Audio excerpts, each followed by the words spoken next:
Hey everyone, this is a review video in case you forgot how to access your lab instructions, or you may not have seen the introductory video at the beginning of the class. So this is just kind of a overview on how to do that and a reminder of how to access your instructions.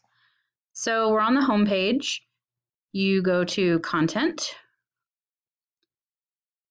You'll go to Module 2, because right now you guys are completing lab for that module. And you'll click on Module 2 Labs, which is what I'm already on. And then the Combined Lab Report is the lab report. It does not have your instructions. That is what you need to download and open and complete as your work and submit that. So there are no instructions in here. Instead, you have to go to these links. So when you go to this link, so this is just for part 1, you get a whole bunch of information to help you with your lab. There's knowledge checks in here. If there's things that you need to know about, for instance, for this one, it'll tell you the difference between prokaryotes and eukaryotes here and here. But let's say you already know all that. So you're going to come right here where it says Assignments and Procedures. And you click on it, and here are your instructions. Okay, so if we go to this, okay, it tells you what your materials are and how to complete this lab. Okay, so there's instructions for that. If you're going to go create a cell, here's the materials that you need and the instructions. Okay, so that's where you find your instructions. Now your lab report is what goes with those instructions. So whenever you download that combined lab report, it will have your questions, your pre-lab questions, your post-lab questions, any kind of data that you need to gather. You need to provide before and after photos of all the experiments, typically like what your experimental setup and then what results you got is what I'm looking for. So if we just open this up real quick.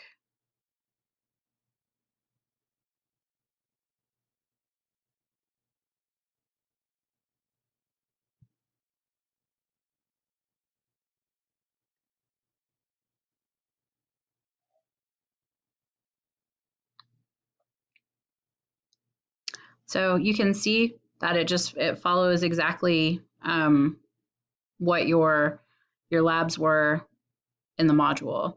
So these are pre-lab questions that you complete before you do the lab. That's typically, these questions can be answered with the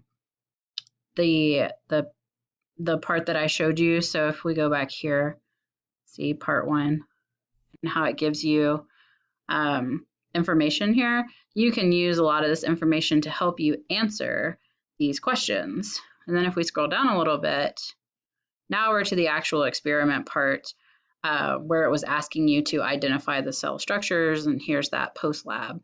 So you look at that onion root tip on the microscope and see those different things. And then here's some more post-lab questions, and then the reflection of what did you learn in this experiment. So if we go to experiment 2, where you're creating a cell, so I'm going to come over here. Remember, assignment and procedures.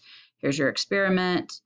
Okay, here's the instructions that tell you how to create the cell. So you do everything in here, and then you go to your combined lab report, and you answer the post-lab questions and your reflection. So in experiment 2, there actually are no pre-lab questions. They won't all have pre-lab questions. And so this is part 2. So to get to part 2, it's the same kind of structure here. So we go to Module 2 Labs. We click on part 2. Okay, here's information to help you. assignment procedures, and then here's the instructions for experiment 1 and instructions for experiment 2. So hopefully that helps you with that as a reminder on how to get to your instructions and how to complete the lab report. It should go in order. You definitely want to make sure that when you're doing your lab report, you answer all questions in all areas. So like when you do this experiment right here, like you need to, answer what is the purpose of this lab? What is the hypothesis? And if I were you, I would do some background research. So like in here, we're measuring yeast fermentation. So you may want to do like a Google search of fermentation by yeast to get some background information and understand what it is that you're looking for and what it is that you're doing. That is also where the class announcements come in very handy. So I'm going to go back to the course homepage. Now, right now it's sitting on Module 2 assignment, but I'm going to log in as me and get out of the student view. So what I try to do is post, is post some things for the labs to help you. So for instance, I'm showing you and this comes out on the 29th. So I'm showing you how to do or not how to do it, but like what you're looking for. Same thing with like the paper chromatography lab. So I do give you some help or try to give you guidelines on how to do it, but you're always welcome to email me as well. So hopefully that helps you. Let me know if you need anything further.